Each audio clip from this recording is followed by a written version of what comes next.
Bonjour, bienvenue sur Sueur Froide. Si vous appréciez mon travail, merci d'aimer et partager ma vidéo, ça aide au référencement de ma chaîne. Dmitri est né en 1982 et Natalia en 1975. Natalia a travaillé pendant un certain temps comme infirmière principale, dans le service sanitaire de l'école supérieure d'aviation militaire de Krasnodar, mais a été licenciée en raison de ses problèmes d'alcool. Dans le passé, Dmitri avait été jugé pour vol, et vol de voiture. Il a travaillé comme réparateur d'appartements, et ouvrier.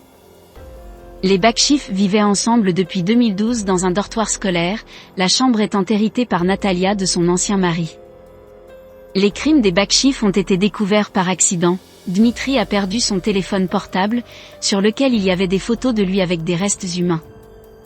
Le téléphone a été retrouvé par des travailleurs de la route, dans la rue à Krasnodar, la capitale régionale, et immédiatement signalé à la police.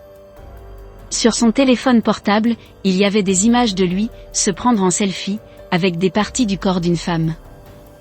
Il a pris un selfie avec la main de la victime, dans la bouche, en même temps il a mis les doigts de la main, dans son nez.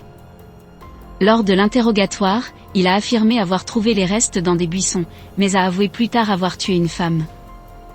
Une enquête commence, et des restes humains découpés sont retrouvés dans leur réfrigérateur et leur congélateur, et ailleurs dans leur maison, dans une auberge d'une académie militaire à Krasnodar, dans le sud de la Russie. L'une des victimes était la serveuse Elena Vachruchev, 35 ans, qui vivait près de Natalia et de son mari. Le meurtre a eu lieu le 8 septembre, les trois étaient en train de consommer de l'alcool, lorsqu'une querelle soudaine commence entre Natalia et Elena. Natalia dit à son mari de tuer sa rivale, participant activement au meurtre. Elena décède des suites de plusieurs coups de couteau. Ensuite, le couple démembre le cadavre, gardant certains des restes dans leur maison, et en jetant d'autres dans les environs. Au cours de l'enquête, des fragments d'un corps humain dans une solution saline, des aliments et des morceaux de viande congelés d'origine inconnue, ont été trouvés. Dans le sous-sol de la maison, les restes d'un corps est retrouvé et saisi, tandis que les fragments de nourriture et de viande congelée sont envoyés pour examen. Au moins un bocal contenant des restes humains marinés, et 19 tranches de peau ont également été découverts, dans l'appartement macabre. De nombreuses boîtes de conserve de viande cuite à la vapeur, ont été retrouvées dans leur cuisine. Des voisins disent que, Natalia fabriquait et vendait des tartes, pour augmenter ses revenus, se vantait auprès des propriétaires d'un café, qu'elle pouvait fournir de la viande, et qu'elle avait peut-être travaillé comme chef. « Je fais des tartes », a-t-elle dit à un habitant. Lorsqu'on lui a demandé de quoi elle les remplissait, elle a répondu « tout ce qui est autour ». Elle a proposé de fournir de la viande, à au moins un café de la ville, et a également cherché un emploi de chef. Le propriétaire d'un café, Vitali Yakubenko, a déclaré « c'était en 2010 ». Elle était très active, posait beaucoup de questions, mais principalement sur l'endroit où nous achetons notre viande et notre poisson, et des questions sur la fraîcheur de notre viande. Elle a précisé qu'elle pouvait fournir de la viande. J'ai dit que nous ne travaillions qu'avec des fournisseurs certifiés.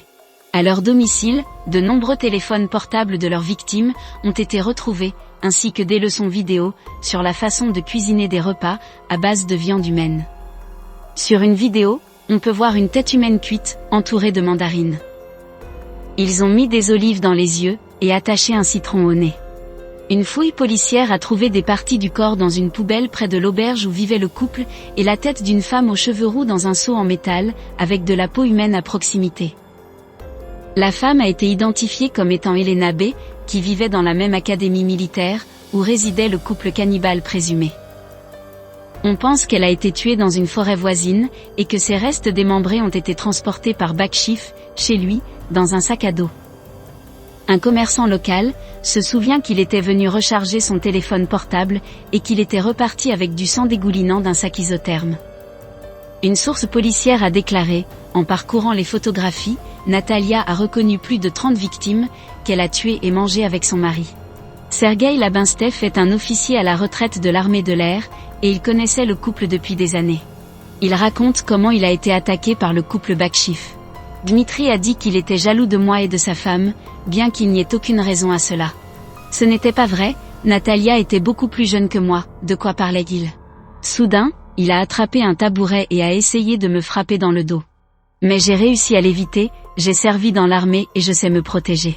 Après cela, Natalia m'a aussi sauté dessus mais n'a pas réussi à me faire de mal. Je les ai poussés hors de chez moi, j'ai appelé un taxi et je les ai renvoyés. Je ne les ai plus jamais revus. Et maintenant, en voyant les nouvelles à leur sujet, je pense que Dmitri feignait juste la jalousie, la vérité était qu'il était venu pour me tuer et me manger. Des rapports indiquent que Natalia a été examinée par un hôpital psychiatrique et jugée mentalement saine. Dmitri Bakshiv a utilisé des sites de rencontres pour recruter des femmes que lui et sa femme avaient ensuite tuées et mangées. Lyubov Baksheva, deuxième épouse de Vladimir, le père adoptif de Dmitri, a déclaré que les parents naturels de Dmitri étaient des toxicomanes. Il était dans un orphelinat de Sibérie, avant que Vladimir et sa première femme ne l'adoptent. Nous savions que cette femme, Natalia, l'avait influencé d'une mauvaise manière, a-t-elle déclaré. Je l'ai vue 3 fois, et à chaque fois, elle était aussi ivre qu'agressive. Il était adolescent, lorsque sa mère Svetlana est décédée d'un cancer, et son père adoptif l'a expulsé de la maison familiale, alors qu'il était mineur. Certains rapports disent que Natalia l'a accueilli, et l'a épousé quand il avait 18 ans. D'autres disent qu'elle avait d'autres partenaires, et que le couple ne s'est marié qu'il y a 4 ans. Une photo montre le prétendu cannibale Bakshiv posant avec un marteau et une faucille, les symboles de l'Union soviétique, le pays dans lequel il est né. Le couple a utilisé de l'éther et un médicament russe Corvalol, un phénobarbital pour faire dormir leurs victimes. Natalia Baksheva a été condamnée en février 2019. Le tribunal l'a déclarée coupable d'incitation au meurtre. Elle a été condamnée à 10 ans dans une colonie pénitentiaire. Natalia a fait appel de la décision, mais la peine est restée inchangée. Le 28 juin 2019, Dmitri Bakshiv a été condamné à 12 ans et 2 mois dans une prison à sécurité maximale. En outre, il s'est vu prescrire une surveillance et un traitement obligatoire par un psychiatre. Le 16 février 2020, Dmitri Bakshiv est décédé d'un diabète de type 1, non traité, pendant sa détention.